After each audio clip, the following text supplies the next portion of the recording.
Welcome to the Blanchard LeaderChat podcast. Hi, this is Ken Blanchard. We need a new leadership model in business today, one that values both people and results, where leaders see their role as serving instead of being served. In this podcast, my friend and colleague, Chad Gordon, interviews experts who help us explore different aspects of leadership. I know you'll be encouraged and inspired by what you hear, and you'll walk away with ideas and insights that will help you be the type of leaders others want to follow. Ready to get started? I'll be back at the end of the interview where I'll share what I've learned and how I'll be putting it into action. Now enjoy this installment of the Blanchard LeaderChat podcast.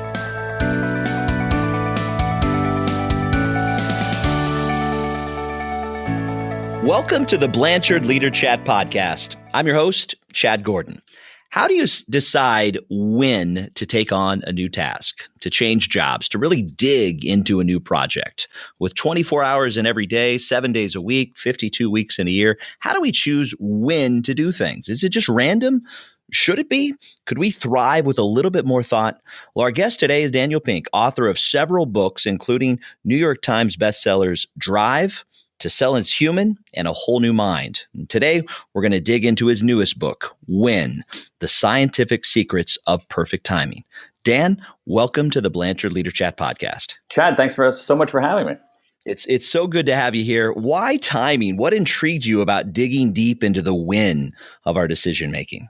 I think the main thing that intrigued me was that I didn't know how to do it very well myself. It's like you were saying in the intro. It's like I was doing it in kind of a random, haphazard way, making decisions about when in the day should I do certain kinds of work, when in the day should I exercise, when should I start a project, when should I abandon a project, and I wasn't making the decisions, I thought, in a very thoughtful way. So I started looking at some of the research on timing, and to my amazement, there was a huge amount of research, and it gave us some very, very clear guidance on how to get systematically better and smarter about making our decisions about when to do things. And what we're hoping to do today in today's podcast is really kind of weaponize some of this knowledge. Right. So let's kind of dig into that, okay? Yeah. So we've heard it before. Some people even swear by it, maybe more so anecdotally, but people say they're more morning people, or they don't really get into their groove later in the day, or they're night owls and they thrive after the sun goes down. What did your research find? Is that a thing? That's a big thing. There's a whole field of research called chronobiology, chrono for time, biology for the study of life, that looks at our daily rhythms. And what the research tells us is that, we do have certain kinds of leanings. Some of us are morning people. We rise early, we go to sleep early. We can call those people larks. Some of us are very different.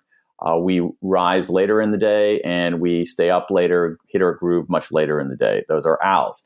And what the distribution tells us from the field of chronobiology is that about 15% of us are larks, 20% of us are owls, but most of us, 2/3 of us, are kind of in the middle. And that plays a big role in figuring out the ideal time to do certain kinds of tasks. And so in the book, you actually talk about you can kind of figure out where you fit based upon those times, kind of the wake up and absolutely. Go to bed time. So that's something we could learn in the book. So once you actually figure out where you are, and we have that internal clock, and we know our wiring, how do we use that to our advantage? Yeah, well, what we're looking for here is something that psychologists call the synchrony effect. And what this means is that what you want to do is you want to match your type, that is lark, owl, or in between, to the task. What kind of task are you doing? To the time. Type, task, and time. And when we figure out a chronotype, we're basically trying to figure out, essentially, are you an owl? Owls are more complicated. The world is structured in some ways to crush their spirits. But those of us who are larks, or in the middle, what I call third birds, we tend to move through the day in this order: peak, trough, recovery. Peak, trough, recovery. Owls tend to move through it in the other order: recovery, trough, peak.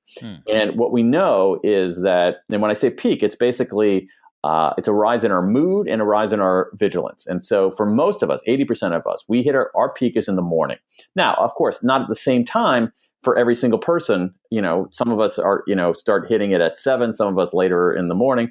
But our peak is when we are most vigilant. Our mood goes up and we're most vigilant. And vigilant is really the key here. vigilance means you're able to bat away distractions. And so that means that when you figure out your task, you want to do tasks that are analytic tasks that require heads down, focus, attention, and energy. Writing a report, analyzing data. We're best off doing that kind of work during our peak when we're most vigilant. Again, for most of us, that's the morning. For night owls, it's later in the day.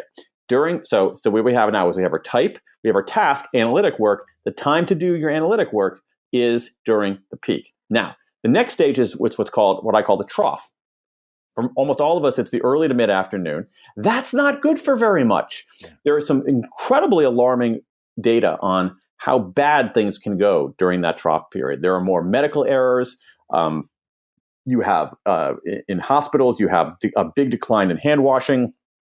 You see actually corporate conference calls being much more negative and irritable during that time of day. You see student standardized test scores going down. So the trough, not good for very much. That's when we should be doing our administrative work. And we have a lot of it. We're answering routine emails. We're filling out an expense report. We're doing the kinds of things that don't require a heavy cognitive load. Now, the next stage is the recovery. For most of us, later in the day. This is a very interesting period because it has two dimensions to it. One, our mood is higher. However, we're less vigilant. So think about that for a moment. Higher mood and less vigilance, that makes it a good time for certain kinds of insight work, certain kinds of creativity. Think about brainstorming. When you're brainstorming, you want to be a little looser and you want to be in a good mood. And what the research is telling us is that if we match our type to our task to our time, we can do a lot better at work. Put your analytic work during the peak, your administrative work during the trough, and your insight and creative work during the recovery. And what the research tells us is that time of day effects, time of day alone, explains about 20% of the variance in how people perform on the job. And what we also need to understand, and the science is very, very clear on this too, is that we are not the same throughout the day. Our cognitive abilities change throughout the day. They can change in dramatic ways, and how we perform depends on what we're doing. It's incredible. 20%. I mean, if you could monetize that, that's a tremendous uptick. It's incredible. If you 20% of the variance. So let's take you got Fred and Ed. Okay, Fred and Ed. Why is Fred a better performer than Ed? Well, I mean, it's oversimplifying it, but why is Fred a better performer than Ed? Okay, it could be that Fred is smarter. It could be that Fred is more conscientious. It could be that Fred has more social advantage. But we can say 20% of it is when Fred is doing his work. That's a big deal. And that's something you can control. Yeah. And when you think about upticks in business, you think about, oh, well, gosh, 1 or 2% that could be amazing. But 20%, what would a person pay to increase their output and their ability by 20%? So great information, great insight. And so let's move on a little bit more onto kind of the nurturing aspects of what you learned as well. You talk about the power of breaks, taking a moment before kind of diving into something big or restarting a project. Yeah. Your research was really eye-opening. Why is the reset? Why is that kind of that start and stop so powerful? Because human beings are not designed to go like a robot. We can't draw on our maximal energy or brain power at the same level all the time. We need to be recharged. And what's amazing to me is that we routinely recharge our phones, but we sort of look down on recharging ourselves. There's this weird thing. It's a very American thing. It's like we have our roots in Puritanism, where we think that powering through is the most effective thing to do and the most morally virtuous thing to do. And that's just total nonsense. What we know about breaks, the science of breaks is remarkable. The science of breaks is telling us very clearly we should be taking more breaks and we should be taking certain kinds of breaks. So let's talk about that. So if I want to, all right, so you've already helped me. Now I'm a 20% more effective person on the job in my life. And I'm obviously happy. I'm bringing more value to my job. Now, what can I do? What sort of breaks will help me be even more effective and better? And this is one area where the science instills into some very, very straightforward guidance. Here's what we know about breaks. There's some design principles here on breaks. Number one, something beats nothing. There's a whole line of research on what are called micro breaks. Even a 1-minute break, a 2-minute break can restore energy, can restore mental acuity. There's even, one simple technique which I try to do sometimes, is the 20-20-20 technique, which is every 20 minutes, take 20 seconds and look at something 20 feet away. Right? Even that little small break of changing your line of vision, lifting your head up, can be restorative. So something is better than nothing. Second thing we know about breaks: moving is better than stationary. So if you're going to take a break, get up and walk around. Don't sit at your desk looking at your phone. Get up and walk around. Third thing we know about breaks: social beats solo. There's a lot of research showing that breaks with other people are more replenishing than breaks on our own, even for introverts, which I found a little bit surprising. Fourth thing we know: outside beats inside. So again, there are incredible replenishing effects of nature on our mental acuity, on our well-being. And finally, and this might be the most important thing: fully detached beats semi-detached. So even though there's a lot of evidence showing that inadvertent contact at work is a source of ideas and inspiration and innovation, you're better off if you take a break with a work colleague, not talking about work. And you're better off not having your phone, that you want to detach fully. And so if you think about this, we have the design principles for an ideal break. Take a walk, take 10 minutes to go for a walk outside with someone you like, leaving your phone on your desk and not talking about work. And if you do something as simple as that for twice an afternoon, you're going to see an uptick in performance. You're going to see an uptick in how much energy you have.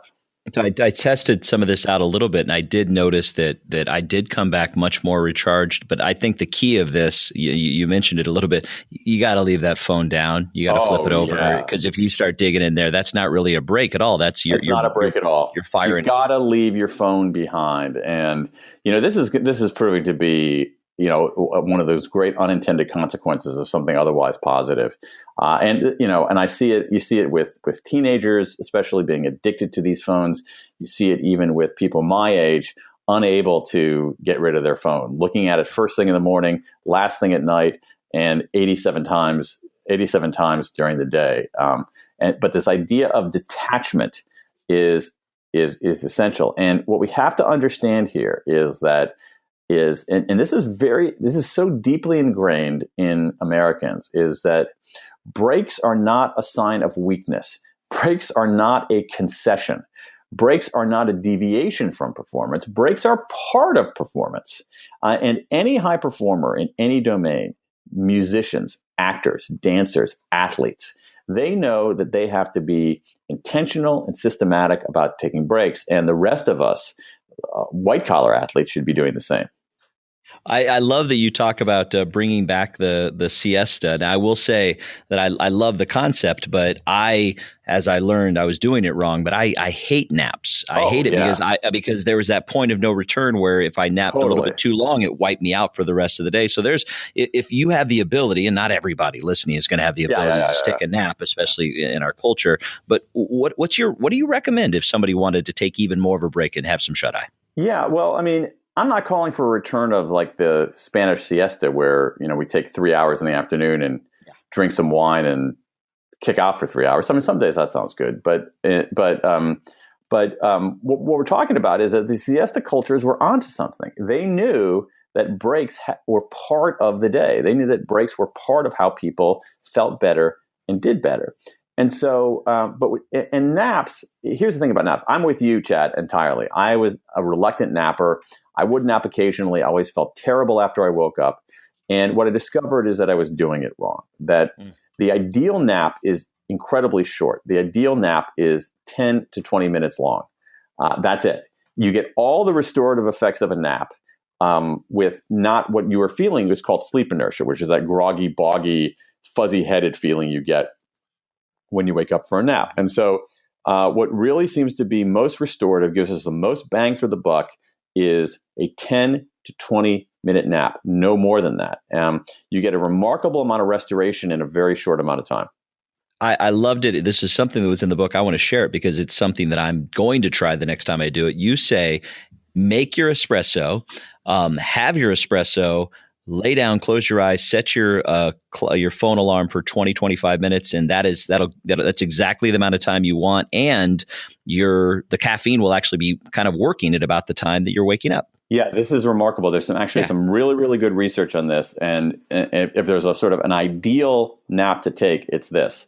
Exactly as you said, Chad.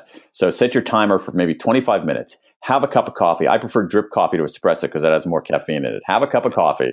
All right, have a cup of coffee. And then, what I do is I put on these noise canceling headphones. I sit in a chair and I try to go to sleep. Now I can usually fall asleep in, 10 or 11 minutes. So let's say I fall asleep in 11 minutes and my alarm goes off after 25 minutes. That gives me a 14-minute nap. I'm asleep for 14 minutes. That's really good, actually. That's between that 10 and 20-minute mark. All right. And so I have the ideal length nap. I don't have the sleep inertia. That 14 minutes of nap has smoothed out all the nicks and scuffs in my mental ice. But there's a bonus because, as you said, it takes about 25 minutes for caffeine to enter our bloodstream. So at the moment I'm waking up from my nap, no sleep inertia, I get that added boom of caffeine. And this is something that is referred to as a nappuccino. I love it. All right, let's shift a little bit and talk about, because we've already kind of talked about tackling our day personally, but let's talk about the timing of things. So, sure. One of the thoughts that came to mind for me is, probably every one of our listeners, at some point they've taken on a New Year's resolution to varying success: lose weight, get active, stop drinking as much, put the smartphone down. What do you recommend if you want to make a big change and stick with it, but not just on January 1st? What's the timing of starting things so you're successful? Yeah, there's some interesting research on this. It comes from some researchers at the University of Pennsylvania on what are called fresh start dates. That is, just as in the course of a day, there are some times of day that are better for certain things than others, there actually are some dates of the year that are better for doing the sorts of things that you're describing, Chad. These fresh start dates. These fresh start dates are what these researchers call temporal landmarks. They stand out in time in the way that physical landmarks stand out in space. And what they do is they get us to stop, slow down, and essentially open up a fresh ledger on ourselves, the way a business would at the beginning of a new quarter, at the beginning of a new year. And what does this mean practically? And I love your way of putting it. How do we weaponize this idea of fresh start dates? Here's how to do it. If you want to have some kind of big behavior, even modest behavior change, you're going to be more likely to start and more successful in carrying it out if you pick certain fresh start dates. So start it on a Monday rather than on a Thursday. This is true in companies too. Like if you have a change initiative, even a modest one, don't start it on a Thursday. Start it on a Monday rather than a Thursday. Okay. Start it on the 1st of the month rather than the 13th of the month. Start it on the company's, the day after the company's 2-year anniversary rather than 16 days before the company's anniversary. If you want to make a change in your relationship, do it the day after your wedding anniversary, not 5 days before your wedding anniversary. If we're intentional about the dates on which we start things, we have a slightly better chance of sustaining that behavior change. And it goes exactly what you were saying before, Chad. It doesn't mean it's guaranteed. Right. Okay. So here's the thing. Let's say I have I'm going to start a diet, and let's say I have a 10% chance of sticking to my diet. If I start on a fresh start date, maybe I have a 15% chance. I'll take that. Yeah. I'll take, especially in business, when you're doing things over and over again, if you can go from a 10% chance to a 15% chance or a 15% chance to a 21% chance, I'll take that. That's how we make change. This podcast is sponsored by the Ken Blanchard Companies. If you'd like to learn more, and there's a lot of free resources to better yourself and your organization, go to kenblanchard.com. You'll find all kinds of free tools and materials to help you and others grow. And they have a special offer right now. Send an email to podcast@kenblanchard.com with LeaderChat in the subject line. Now through the end of summer of 2018, one grand prize winner chosen randomly will receive a free one-on-one call with Ken Blanchard. 5 others will receive a signed copy of Ken's latest book, Servant Leadership in Action. Let's shift again a little bit. So the research, you called it kind of the midpoint slump. I found that to be really interesting. I remember when I was in grad school and almost without fail, there'd be this sense of dread about halfway through the semester that I wasn't where I wanted to be. Yeah. I didn't use, looking back, and I wasted all this time. Yeah. I didn't use it wisely. I was behind on a lot of projects. And then what that did to me was I'd start to procrastinate at that point, even worse, or my motivation would just go out the window. So A, why does that happen? Yeah. And then B, what can I can't be alone in that. What can we do to get back on track? Yeah, it's not clear exactly why that happens, Chad. I think it's complex. I mean, a lot of times we prefer the short-term pleasure of watching a dog video to the long-term pleasure of getting good work done, and that's we're bad at. I mean, it's something. It's partly a timing thing. We're bad forecasters of our future. We're bad at postponing gratification. But the other thing, there might be something kind of natural about it too, because there's research showing that if you give it, this is Connie Gersick at UCLA, now at Yale. She's done research where she looked at how do teams actually move through projects. So if you give a team 31 days to do a project, how do they actually move through it? And our conventional view of that is that, okay, they start, they make progress, steady progress, and they go to the end. And what she found, no. They take the Chad method. All right. What they do is during the first half, they don't do very much at all. All right. They procrastinate, they have status competitions, that kind of thing. But it's only at a certain point where they suddenly get their act together and start moving. And she found eerily that was almost always at the midpoint. So that team that had 31 days, they didn't get started in earnest until, day 15. You had another, other team, give a team 11 days, they don't get started in earnest until day 6. And over again, there was something about that midpoint that catalyzed people. The sense that, oh my God, we squandered half of our time, we have to get going. I call it the uh-oh effect, but it seems to be a fairly natural part of midpoints. Sometimes midpoints bring us down, but other times they fire us up. And again, I'm going to use your word again. We can weaponize this midpoint effect if we do one more thing, which is to imagine that we're a little bit behind at that midpoint.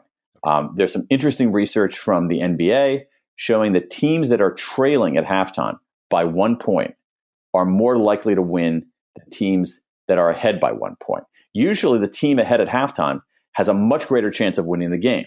They have more points already and the game's half over. But the exception to that is teams trailing by 1 are more likely to win than teams that are up by 1. Trailing by 1 at halftime is equivalent to being ahead by 2, as weird as that sounds. And there's other kinds of research showing that if people sense if you put people at a midpoint of something and they say tell them, they have a sense they're way behind, they can give up. If you say you're way ahead, they can get complacent. But telling people that they're a little bit behind can be a powerful, powerful motivator. So you can double up on that midpoint spark by recognizing the midpoint of projects and then imagining you're a little bit behind. I love that. Yeah. The only thing I love better than a deadline is a long time until that deadline, the relief that gives me. Right. Exactly. The Chad method. I like that. Maybe we could write a book about that. Okay. All right. So we've discussed the beginnings and the midpoints. I found this to be really, the whole book is incredibly interesting, but when you talk about endings. Oh yeah. And I love endings too. Yeah. So how can we take that, either knowing that it's coming or it's just coming naturally? How can we shape the end to our advantage? Well, I mean, it's similar in that we have to, similar to a lot of stuff we were talking about, we have to be intentional about it. And we have to understand at the outset that beginnings have one effect on our behavior, midpoints have another effect on our behavior, endings have yet another effect on our behavior. And one of the things that endings do, to your deadline point, is that endings can help us energize. And so being able to see the end makes people kick a little bit harder. So there's some very intriguing research showing, for instance, you have 2 groups of people gift certificates. Okay, one group has 3 weeks to use the gift certificate. One group has 2 months to use the gift certificate. And amazingly, the group that has less time is more likely to use the gift certificate. That seems crazy, but it's because the end they can see the end, and seeing the end can help us energize. At the same time, endings have other effects. Endings have how an experience, a life, and a customer transaction, anything ends, has a disproportionate effect on how people will encode it, how they will evaluate it and record it.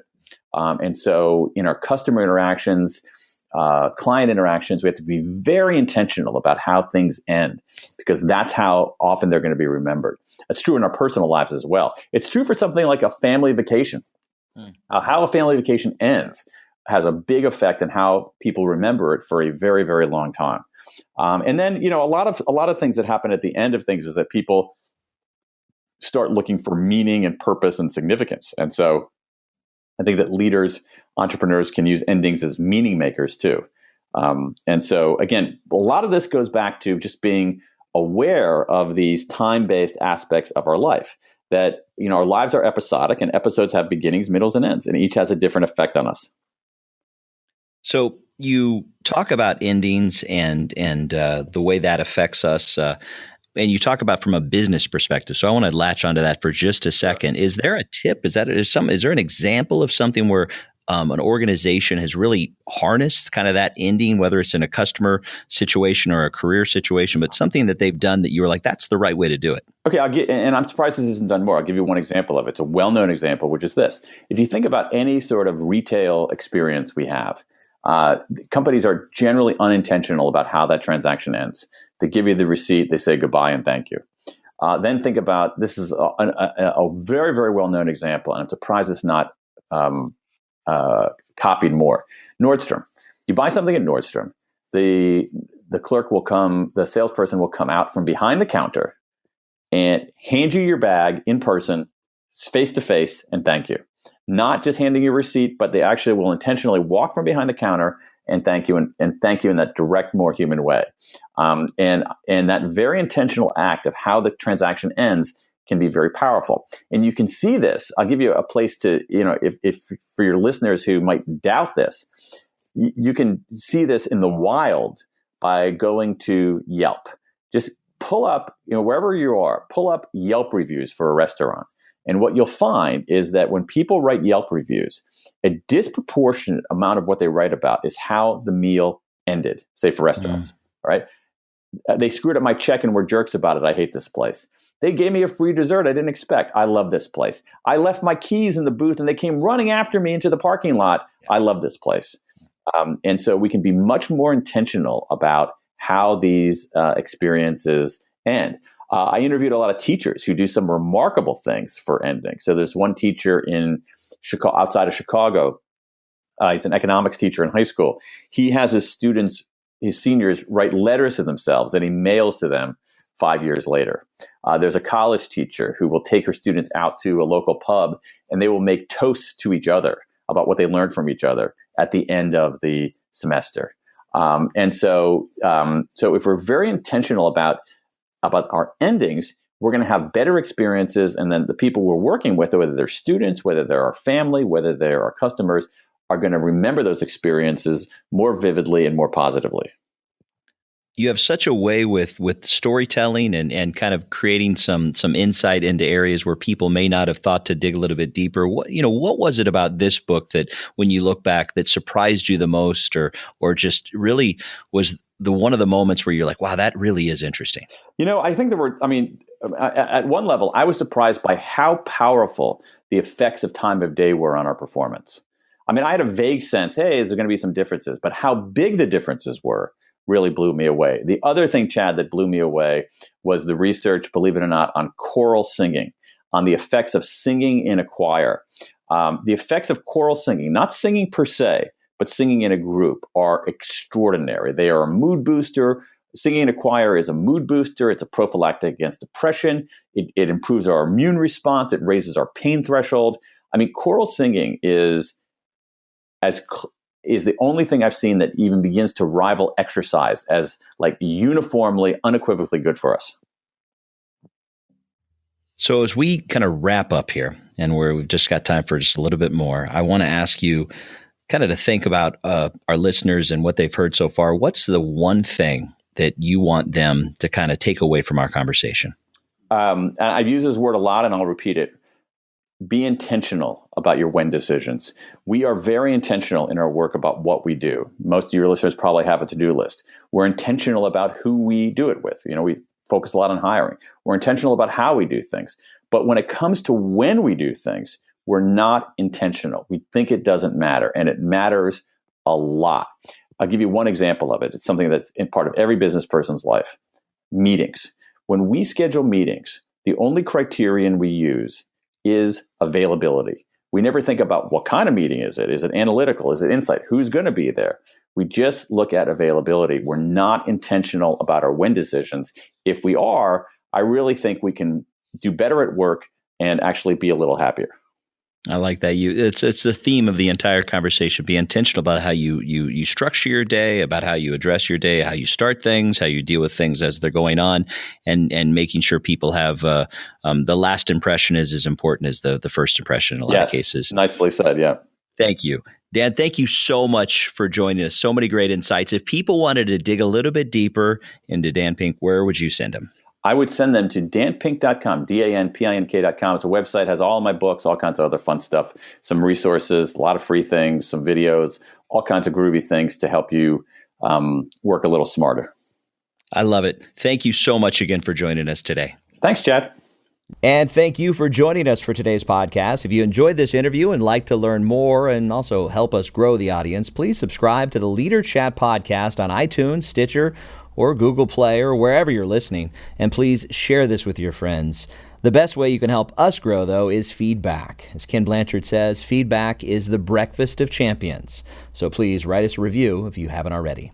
And by the way, this podcast is sponsored by the Ken Blanchard Companies. If you'd like to learn more, there's even a lot of free resources to better yourself and your organization. Go to kenblanchard.com. You'll find all kinds of free tools and materials to help you and others grow. Thanks again to our guests for joining us today. For now, I have the pleasure of turning it over to Ken Blanchard for his thoughts on what we discussed. Here it is, your final minute with Ken Blanchard.